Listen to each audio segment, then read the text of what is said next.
Hey guys, so you want to get a drone, but you don't want to have to cut through the red tape and all the rules and regulations, registering the drone, getting a pilot's license. You just want to take your drone out, get some video, get some pictures, have a good time. This drone is the one for you.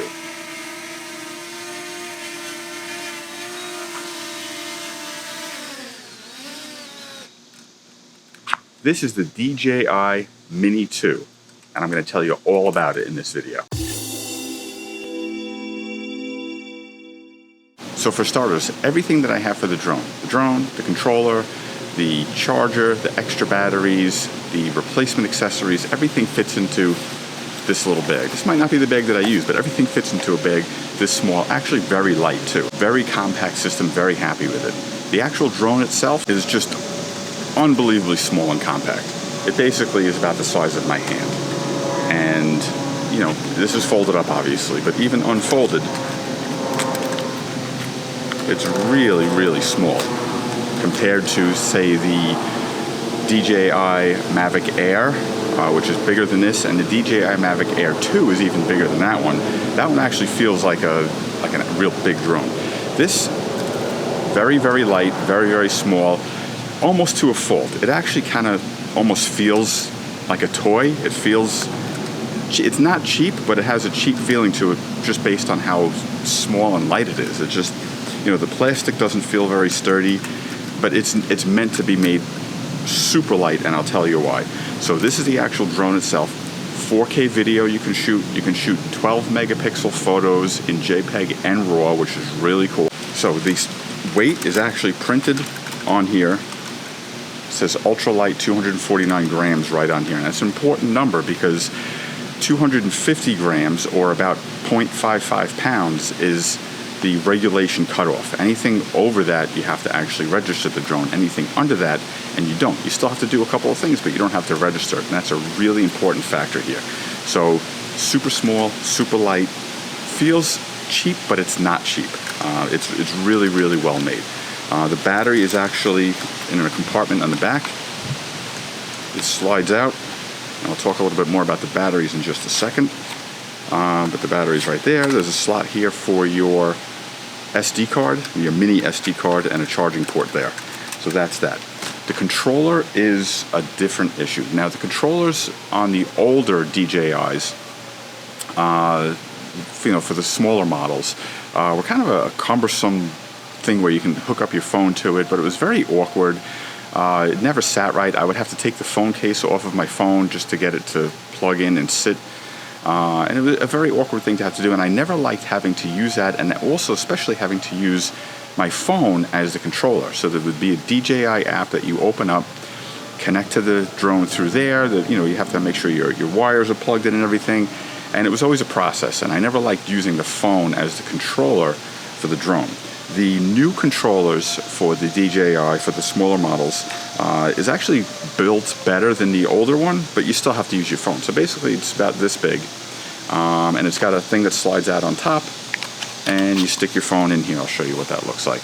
You basically just mount your phone right on top like that, and now you can control everything with the regular physical controls down here, but it's all linked through your phone.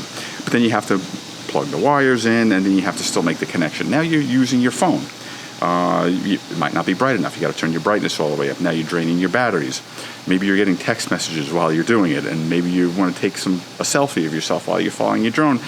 Your phone's tied up controlling this. So this is the standard controller that comes with the drone. Basically what I did is upgraded to the smart controller. Now this is the smart controller, which is probably twice as heavy as the ordinary controller.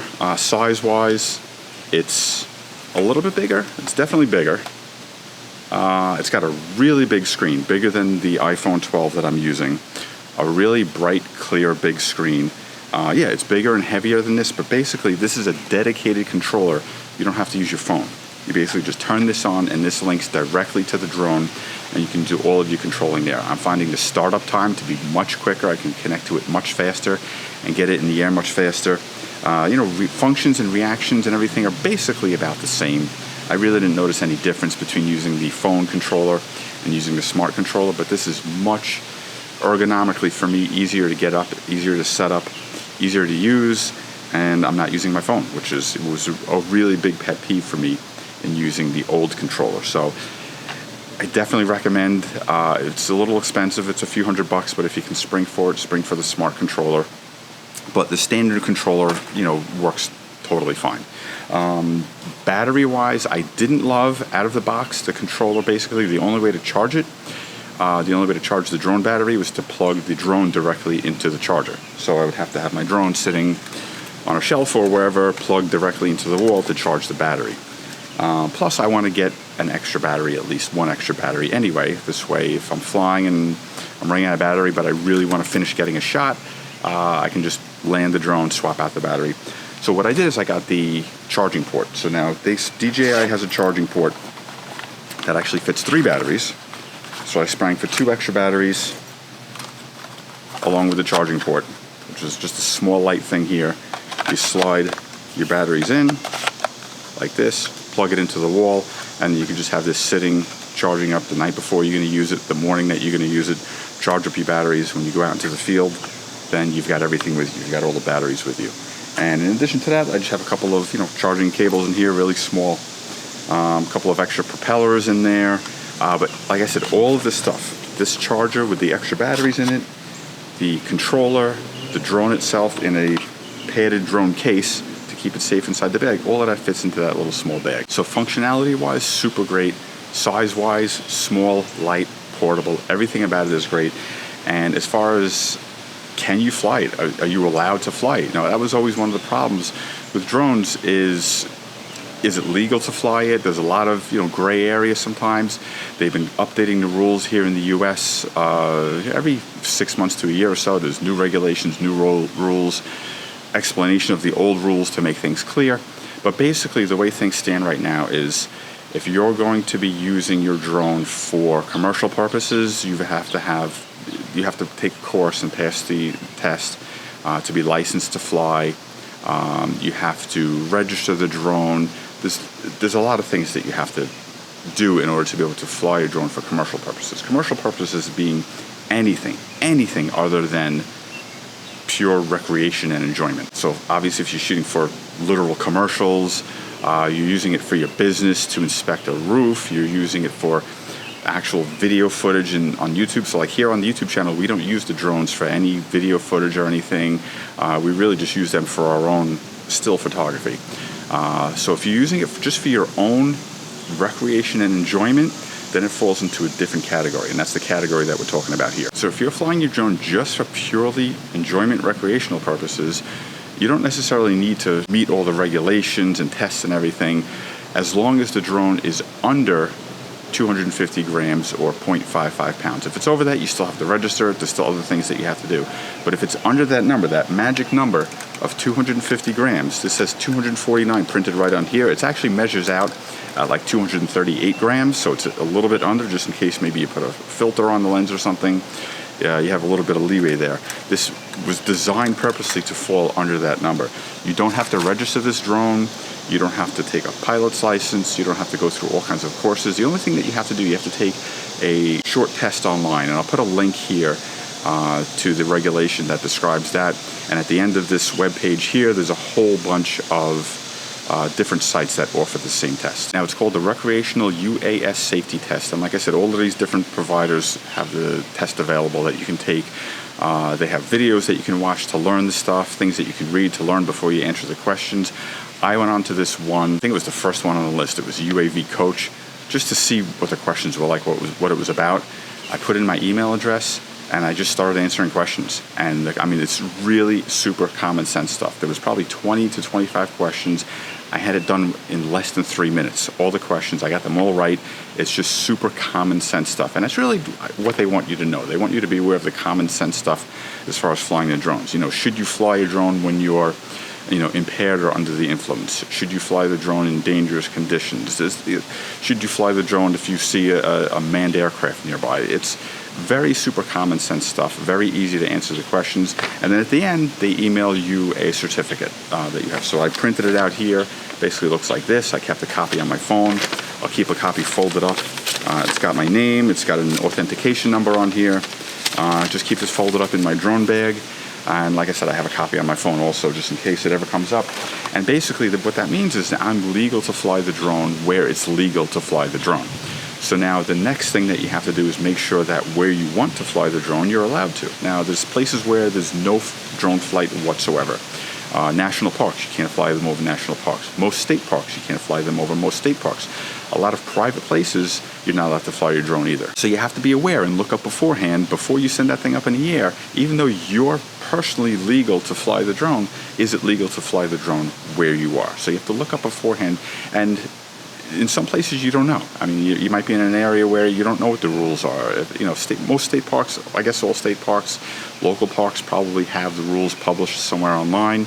You can check it out, but there's also apps that you can use as far as the flight restrictions, what's legal to fly and not fly in proximity to airports and things like that. So there's a couple of apps that I use. And this one here is called Air Map, and basically you can see you have a map, and wherever you happen to be or wherever you happen to be going, you can see what the regulations are. And mostly it's around airports and municipal places. Here's New York City. Obviously there's a lot of grayed out area here where you can't fly. This is right around JFK Airport, obviously. And you can see as you zoom in, right by the airport here, there's a bunch of zeros, which means zero means you can't fly. As you get further out, those numbers will bump up to 100, 200. You have to keep your drone below 100 feet in that area. You have to keep your drone below 200 feet in that area. Off to the outskirts of this restricted area where it's 400. Now you have to keep your drone below 400 feet in that area. Anywhere outside of that, and you're legal to fly above 400.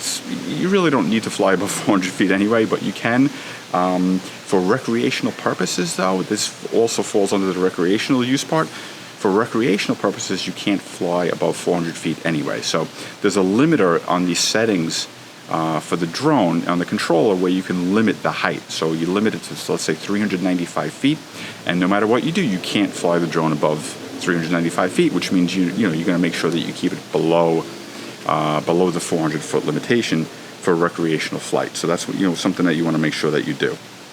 There's other limitations. You can't lose sight of the drone. You have to be within sight lines, things like that. You'll see when you go to the app to take that trust test. You'll see what the different regulations are as far as what you need to meet. But with just this little bit of information, get the drone, get the DJI Mini 2, get the smart controller if you want. Maybe try the other one out first. If you find you don't really like it, then go for the smart controller. Definitely get the battery charger with a couple of extra batteries, and then go online, read the rules, take the test, get the certification, keep it with you. This way you're legal to fly in spaces where you're legal to fly. So know the rules. That's the most important thing, is know the rules as far as what you're allowed to do with the drone, and know the rules as far as the area that you're in to fly the drone. And then basically you're good to go. You can fly this drone recreationally and just have fun, which is what I do, which is what we do. Bill and I do, is just, you just want to take a picture from 20 feet up of what you're doing, where you are. You want to get a vantage point that you wouldn't ordinarily be able to get, and fly at 20 feet or 30 feet up, or just 10 feet off the ground to get a shot that you wouldn't ordinarily be able to get, having to hand hold your camera. So a lot of fun. The drone's very easy to use. Once you get it, you can unbox it. You can have the thing in the air within a half hour with your certification and everything ready to go. So highly recommend the DJI Mini 2. If you have any questions or anything about it, any additional comments, any things you've found that you've had problems with regulations and things like that, let us know in the comments below. We love to hear from you. Thanks a lot for watching, and we'll see you next time.